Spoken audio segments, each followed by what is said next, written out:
Hello and welcome to the latest edition of Oncology for the Inquisitive Mind, coming to you from virtual ASCO, not Chicago, but 2 rooms in Melbourne and Sydney. I'm Michael, and joining me as always is my co-conspirator Josh, who today is going by the name Bert on his little recording thing here. How are you doing, Josh/Bert? I'm doing well. I will have to be far more subtle in the future when changing my name if you're going to keep telling everyone what I'm changing it to on our podcast. Then it won't be half as fun. For those of you who don't know what we're blithering on about on our recording software here, we each put our names down and Josh always comes up with something new and, well, what he would call funny. Interesting. Interesting is another very charitable way of describing it. But anyway, let's get down to brass tacks, because on this episode we are talking about gynecological cancer. And Josh, it was quite a gynae-heavy ASCO in terms of volume of material that was presented at the oral abstracts. Gynae heavy session, it definitely was. It's good to see these challenging cancers really getting center stage once again with potentially practice-changing treatments, which I'm lucky enough to talk to you about today. This was a late-breaking abstract, but it was the phase 3 MIRASOL trial, also going by GOG 3045/ENGOT-OV55. I can see why they preferred Mirasol. Summary of what MIRASOL, the drug name is Mirvetuximab Soravtansine, which is an antibody drug conjugate, much like trastuzumab deruxtecan or trastuzumab and tansine,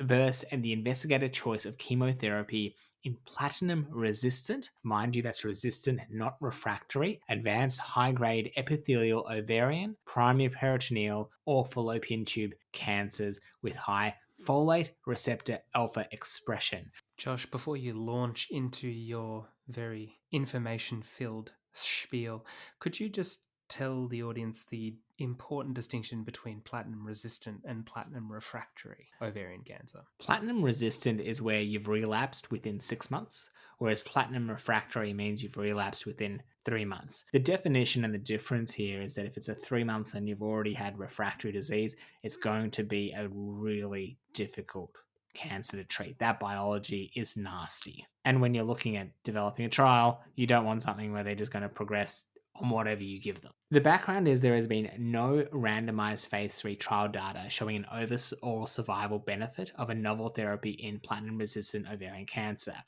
What they've found is that this antibody drug conjugate, which consists of 3 components, a antibody, a payload, or essentially a cytotoxic drug, and a linker. And this is an FR-alpha antibody, which can attach itself to the cancer cell, releasing a potent tubulin targeting agent, so chemotherapy, payload, warhead, whatever you want to call it.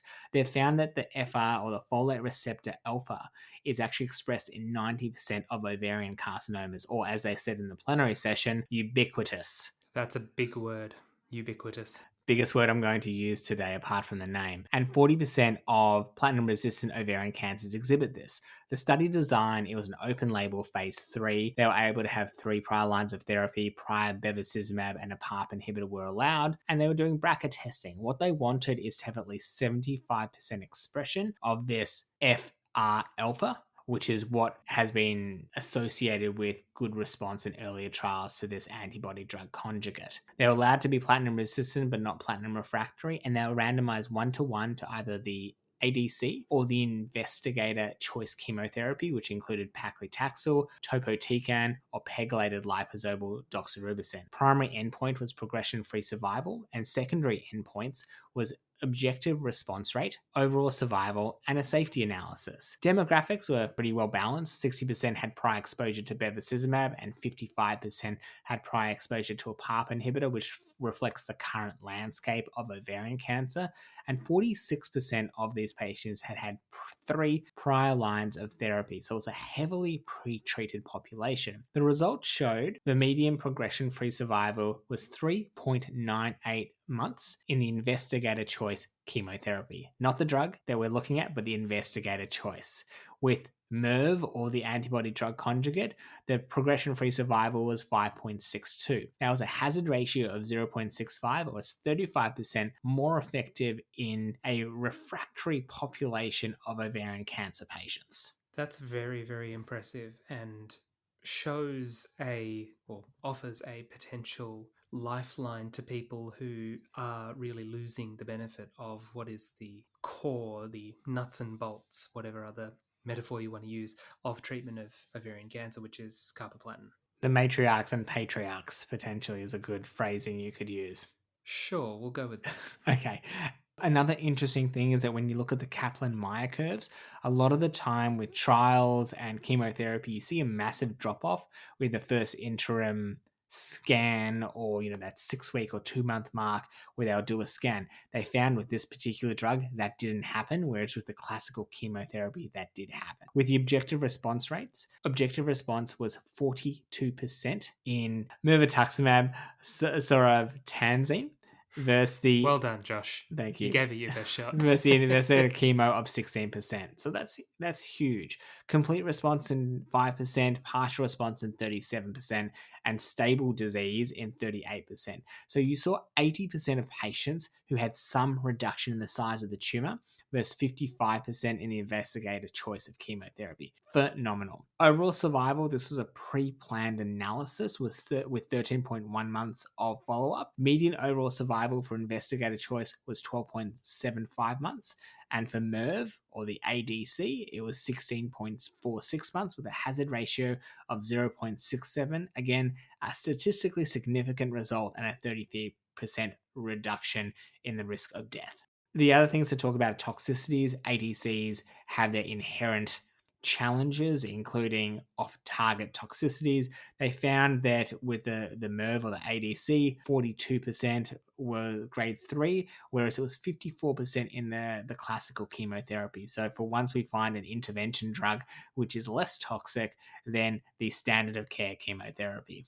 Moving forward, discontinuation was less in the ADC arm versus that of the chemotherapy arm, 9 versus 16%. We saw less neutropenia, anemia, thrombocytopenia, and a similar amount of peripheral neuropathy to that of paclitaxel, but slightly less. There were similar rates of diarrhea, nausea, and stomatitis. The summary of this, though, is that this is a practice changing drug. This is an ADC which has come to the fore and essentially shows that we now have another treatment option for resistant ovarian cancer, which we generally cycle through multiple drugs again and again and again, and half of these people have lost their bowel and maybe their spleen and part of their intestine because you continue to just chop away at parts as the cancer slowly progresses. So this is, I think, one of the hallmark presentations to date at ASCO.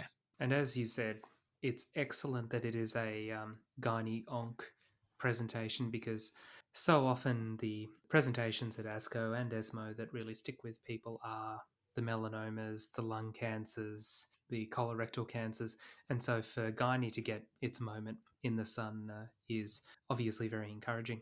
I can also bet what the next study will be, what the sequel will be to this, Josh. It will be MERV in the first line setting. If it's good, they'll want to push it, see how far they could push it, I guess, and see if it can potentially supplant carboplatin and paclitaxel.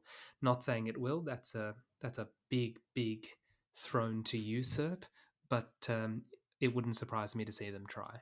Nor I. And if I was the person who was running these trials, I'd definitely be doing the same thing. It's good that science is not predictable at all. From one phase 3 trial to another, although I will spoil this right at the outset and say that this is much, much less practice changing because it is a negative study. But as multiple senior oncologists have told me, negative studies are just as important as positive studies. So Josh thought he had a mouthful of treatment to try. Unfortunately, mine does come with an acronym. So this is the OVAL study, a randomized controlled phase 3 trial of weekly paclitaxel plus or minus, and here I go, ofranergene obadenovec. How did I go, Josh? I still think I'm the better person at pronouncing things, but go on. Yeah, probably. I'm just going to call it VB111 because that's the acronym that they've used for, again, platinum-resistant ovarian cancer.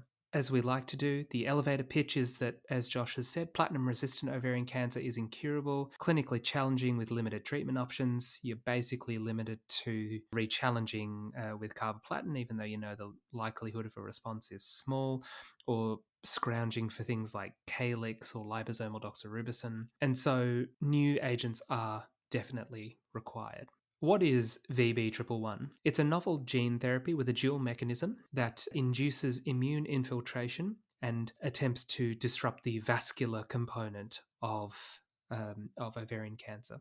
It has three components: an adenoviral vector, a pro-endothelin 1 and Fas TNFR chimeric transgene, which are two separate components. The idea is that it binds to TNF alpha in the tumor microenvironment, leading to targeted apoptosis, tumor cell death, and necrosis, which causes tumor antigen release, which then propagates to a further anti-cancer response. The premise of OVAL is that a virus-mediated therapy can take advantage of the viral vector, the adenoviral vector, leading to T-cell infiltration and transforming a cold tumor into a hot tumor. We talked about that concept in our CNS episode yesterday. That all sounds great. Let me show you how it didn't quite live up to the billing. The study design included patients who had had advanced ovarian cancer that had progressed within 180 days from the last platinum-based therapy. They had to have measurable disease via RECIST, and patients could have had up to 5 prior anti-cancer regimens. As we said in a previous episode, Josh, I'm pretty sure some trials would have been thrown in there, but I can't think of 5 treatments of ovarian cancer, especially seeing as they were only allowed 2 prior lines of platinum-based therapy. Don't really know. Maybe they were on some trials. That's generally when you get to 5 lines here. Yeah, absolutely. The exclusion criteria were primary refractory disease, so very similar inclusion and exclusion criteria to Josh's study, the MIRASOL. And they also excluded clear cell carcinomas and low-grade tumours. So these were high-grade serous ovarian tumours only. Patients were randomized 1-to-1 to placebo and paclitaxel weekly, or the ofranergene every 8 weeks and paclitaxel Q1 weekly. 200 patients were recruited to each group. The dual primary endpoints were overall survival, progression-free survival, while the secondary endpoints were overall response rate by CA125, which is a interesting secondary endpoint, shall we say, and RECIST overall response rate as well. Quality of life data was also looked at. In terms of the demographics, patients were well balanced. The majority were Caucasian, and over 70% had epithelial ovarian subtypes, primary peritoneal disease in 12 and 13% respectively, and 10 and 13% of patients in both arms respectively had fallopian tube cancer. This is a little bit of a homogeneous cohort, given that over 70% were down to one subtype of what we would call ovarian cancer or ovarian-like cancer, given that we know that this spectrum of diseases is incredibly heterogeneous. In terms of disease characteristics, most patients had stage 3 disease and grades 3 to 4 histology. Most had excellent performance status, as one would expect, and in terms of prior treatment lines, greater than 30% in both arms had 3 prior, and 10 and 11% respectively in both arms had 5 prior lines of therapy. Now, in terms of results, and this is where, unfortunately, we have to play the wet blanket because the PFS primary endpoint was not met. The median progression-free survival was unchanged across both arms, so 5.2 versus 5.3 months, with a hazard ratio of 1.03. The overall survival was likewise not met at interim analysis, with a median overall survival of 13.37 months in the investigation arm versus 13.14 months in the placebo arm, with a hazard ratio of 0.97. Neither of these results were statistically significant. There was also no difference in the overall response rate in either arm. In terms of the safety profile, it was well tolerated, with fevers and chills being more common in the vaccine arm. As we said when we talked about the UCP-VAX study for gliomas, that's not uncommon in these anti-cancer vaccine studies. The study unfortunately had to be terminated early, but it's good that they have gone and reported it, both to report their work, which is important work that is done, but also to see that this is potentially not a path that we need to go down any further. This might be a bit of a dead end in terms of therapeutics. And obviously there is a pressing need for more research into this area. The MIRASOL study has eased the burden by a whole 1 regimen, and we always need more.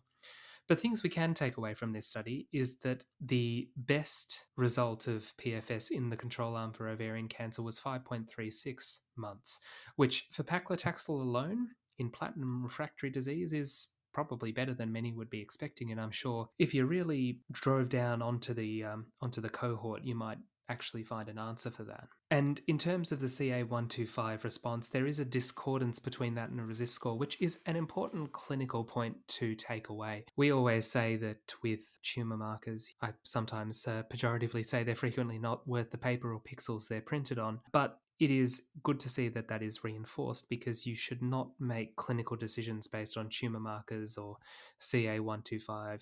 You should always use it as a impetus for further imaging, further investigations, biopsies, and what have you. It will be exciting to see if these vaccines or this idea of teaching your immune system to attack the cancer cells eventually becomes mainstream. I know we have immunotherapy, but having vaccines that could just do that without regular infusions, toxicity, side effects would be a future I'd like to see. Yeah, I was talking to people just today at work and basically saying, you know, even if you do need a vaccine every week, I mean, that is so different from coming into day oncology and having an infusion that lasts 3 hours. And so if we can sort of streamline the immunotherapy process and put it in vaccine form, I think that that is something that is very, very exciting and something that I hope will be not too far away. Time toxicity is something we don't talk a lot about, but it's becoming more and more prevalent as people live longer and they realize that spending more and more time at a hospital or an infusion center or stuck in a chair. Yeah, it is very much an aspect of the modern day oncology patient. But Josh, do you want to keep going and speak about the Duo O trial? I will. So Duo O is durvalumab, PD-L1 or PD-1 inhibitor with paclitaxel and carboplatin, along with bevacizumab, followed by maintenance durvalumab, bevacizumab, and olaparib in patients with newly diagnosed advanced ovarian cancer without BRCA mutations. This is the results from the randomized placebo-controlled phase 3 Duo O trial. It's a bit confusing, but the summary of why they want to do this is, apart from olaparib and bev, in the first line advanced ovarian cancer, there's an unmet need in the non-BRCA mutation patient population, but I'd also argue there's an unmet need in the BRCA mutant population as well. There's just unmet needs in these cancer subtypes. While there are immuno-oncology agents around, none of them have seen significant efficacy in the ovarian space. There was the phase 2 Mediola study, which combined durvalumab and bevacizumab to olaparib, and this showed clinically promising activity in patients with non-germline BRCA mutations, platinum-sensitive ovarian cancer. So this trial had 3 arms, which makes it a bit confusing. They had an initiation dose and then a maintenance dose. The initiation dose was chemotherapy, bevacizumab, and a durvalumab placebo, followed by maintenance, bevacizumab, durvalumab placebo, and olaparib. That was Arm A. Arm B was chemotherapy plus bevacizumab and durvalumab, followed by bevacizumab, durvalumab, and olaparib placebo, so only one placebo in Arm 2. And then Arm 3, you got all the drugs. Well, one of them you miss durva and olaparib, another one you miss just olaparib, and then one you get everything. So the primary endpoint was progression-free survival, looking at Arm 3 versus Arm 1, and then the secondary endpoint was progression-free survival of Arm 2 versus Arm 1. A big omission here is that there wasn't an Arm 2 versus Arm 3. So what I want to see is, does durvalumab without olaparib actually do anything? And they're not answering that question in this trial. It's the old Empower 150 problem where they actually didn't tell us up front what the benefit of adding bevacizumab to the atezo plus chemo is, when many suspected that atezo by itself would have similar outcomes to the quadruple therapy. They know how to run their trials. The patient criteria, only important things to note: no prior systemic therapy, not BRCA mutation, The patient characteristics were balanced throughout. Most had high-grade serous ovarian cancer. The trial, whilst looking at HRD, did not use this to define which arm patients were treated with. So they found HRD positivity was similar within each arms of treatment, about 38 to 40%, and HR negative was about 57 in each arm. The reason we talk about that is HRD positive tumors are very sensitive to olaparib because they've already got it's called homologous recombination deficiency. So they've already got damage to their DNA. The PARP inhibitor comes along, damages it more, and essentially the cell dies. Primary endpoint showed a hazard ratio of 0.49 of arm 1, showing a median progression-free survival of 23.1 months versus arm 3 with a median progression-free survival of 37.3 months. So if you just give them bevacizumab and chemotherapy, it's a lot worse than giving olaparib with durvalumab. The intention to treat was similar, where you still had a strong hazard ratio of 0.63 of arm 3 versus arm 1. When you look at the sub-analysis of the HRD negative population, the PFS was 17.4 months in arm 1 and 20.9 months in arm 3, with a hazard ratio of 0.68, which is statistically significant. And if you compare arm 2 in the HRD population, it had a hazard ratio of 0.94, but it was not statistically significant. So arm 3 was significant, arm 2 not so much. Safety-wise, there were low levels of acute myeloid leukemia, myelodysplastic syndrome, and there were low levels across all arms. And discontinuation rates in arm 3, it was 35%. In arm 2, it was 26%. And in arm 1, it was 20%. In the maintenance phase only, we saw arm 3 maintenance 26% dropped off, arm 2 maintenance 17%, and arm 1 was 13%. So arm 3, which was the combination of all of the drugs, definitely saw higher toxicities and higher dropouts in the patient population. So what conclusions can you take from what is somewhat a confusing trial? It met its primary endpoints of a planned progression-free survival in the combination of chemo, bevacizumab, durvalumab, followed by maintenance treatment with olaparib. They found that non-BRCA mutated HRD positive was statistically significant with a hazard ratio of 0.49, as expected given the olaparib, and the non-BRCA mutation intention to treat was still statistically significant. The PFS overall included HRD negative disease, and that was significant, but again, would need ongoing longer follow-up for this.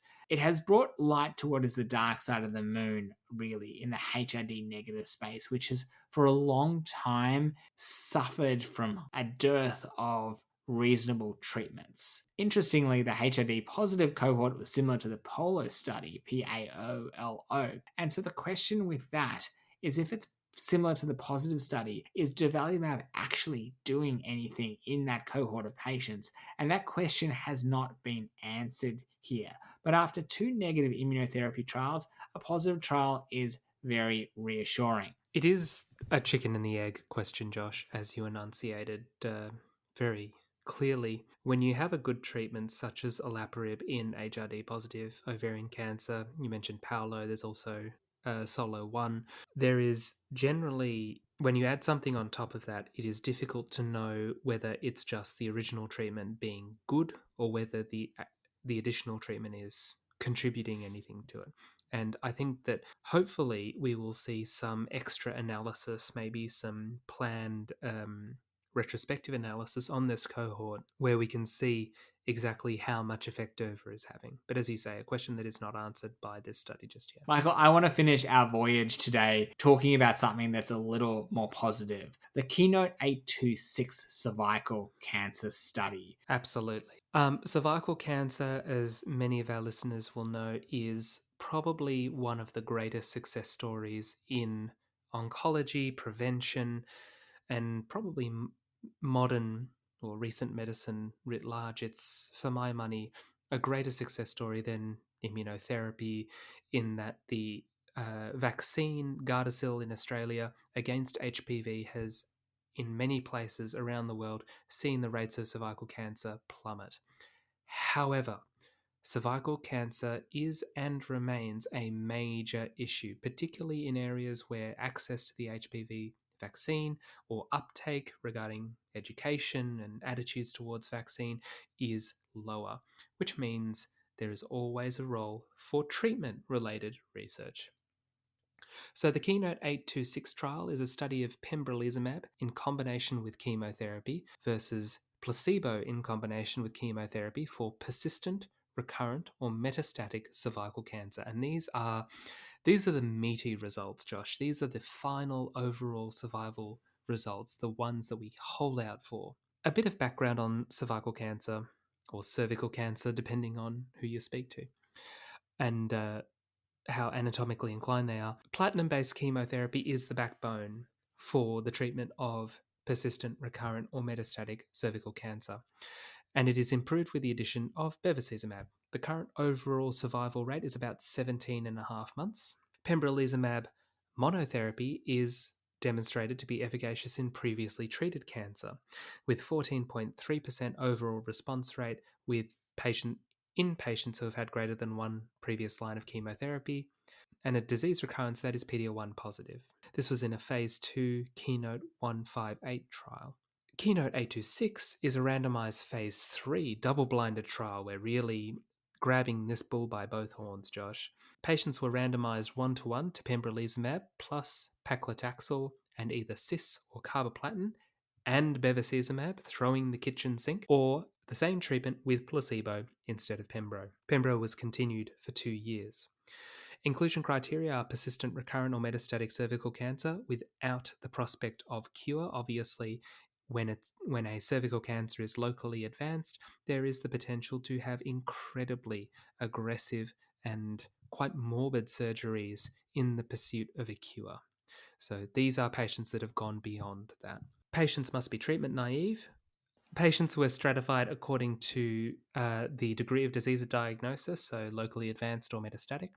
The PD-L1 combined proportion score, so that's not TPS, that's CPS, which we have spoken about previously in the context of gastric and esophageal cancer, and whether or not there was a plan to include bevacizumab.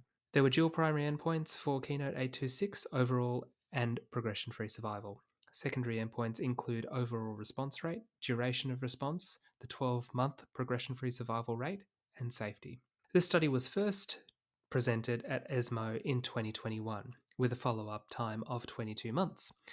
The progression-free survival in the intervention arm was a measly 2.2 months, but still managed a hazard ratio of 0.62, which shows how terrible the treatment outcomes can be in this patient population. However, the overall survival had not been reached, and we do know that immunotherapy studies frequently have a terrible numerical PFS, only to really hit their stride at around that 2-month mark and really start to have some very good results. Patients were largely PD-L1 positive, 89% in fact. Only 11% of patients had a PD-L1 CPS of less than 1%. Approximately 37% of patients in both arms had a CPS of 1 to 10%, and the majority, over half in both arms, had a CPS of greater than 10. In terms of the endpoints, the protocol specified final overall survival demonstrated positive findings across the board. And interestingly, the hazard ratios are generally fairly consistent across all degrees of PD-L1. In the PD-L1 CPS greater than 1 population, the hazard ratio was 0.60, with a median overall survival of 28.6 months with pembro versus 16.5 months with placebo. So you can see the magnitude of addition that the pembrolizumab is having there. In terms of all comers, the hazard ratio was 0.63.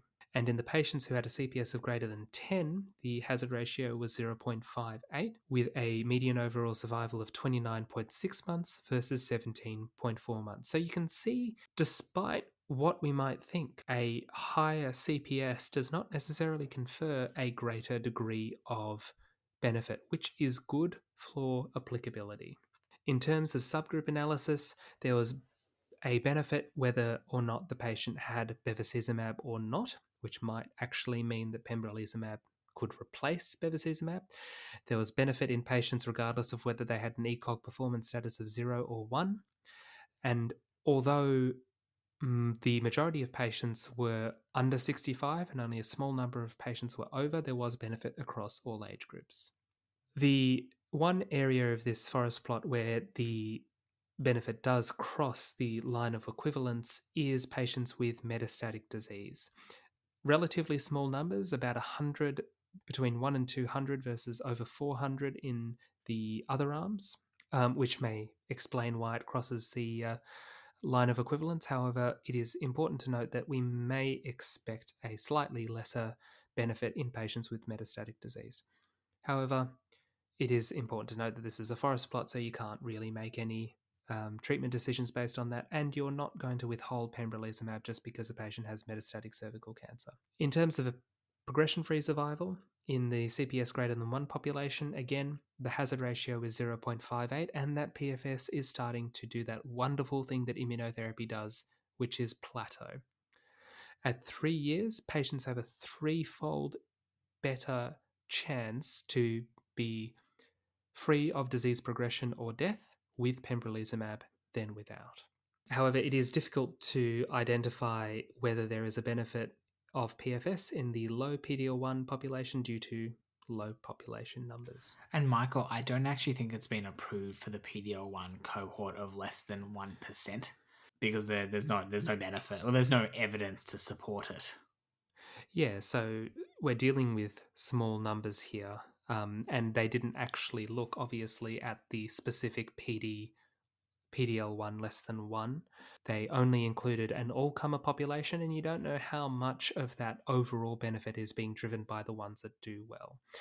Again, we've said this before in other contexts, but it will be interesting to see if CPS scores become required. I mean, it looks like they are with the approvals that pembrolizumab has already got. But whether this becomes a Nivo in gastric cancer, as an example, will be interesting to see. In terms of adverse events, the treatment-related adverse events were 65% in the placebo arm versus 69% in the pembro arm. Discontinuation rates were low across both arms, with only 2.9% in the pembro arm versus 1.9% in the placebo, and there were less deaths in the pembrolizumab arm that were treatment-related. So, as we know, we have a lot of experience with pembro now. The addition of pembro to an existing regimen doesn't seem to add that much toxicity. So, to summarize this, as I bring us out from our gynecological sojourn here, Josh, Keynote 826 is a positive study, and it's that best kind of positive study that is wrapped up with a nice little bow. So, it's an overall survival and a progression-free survival benefit in patients with a CPS score of greater than 1, greater than 10, and all comers. I guess it will remain to be seen exactly who gets access to pembrolizumab, but that's something that we can let other people sort out. The safety profile is manageable. There's no new safety signals. These are all drugs that we've been using for donkey's years now. And I guess the question is, can we use pembrolizumab and can we eliminate bevacizumab in the first-line treatment of cervical cancer? My answer to that question would be a resounding yes. It would be nice because bevacizumab has a host of its own toxicities that are not particularly fun to treat. Especially if you have been subjected to multiple surgeries and you're having issues with wound healing or wound breakdown. Bevacizumab obviously compounds all of those issues. So if we can, we've said this before, if we can reduce or de-escalate the amount of treatment we're giving to patients, that is never a bad thing. Never is. And tomorrow, Michael, we'll breathe some fresh air into our next episode, but we're going to be talking about lung cancer. Sounds great. Look forward to seeing you there. Bye.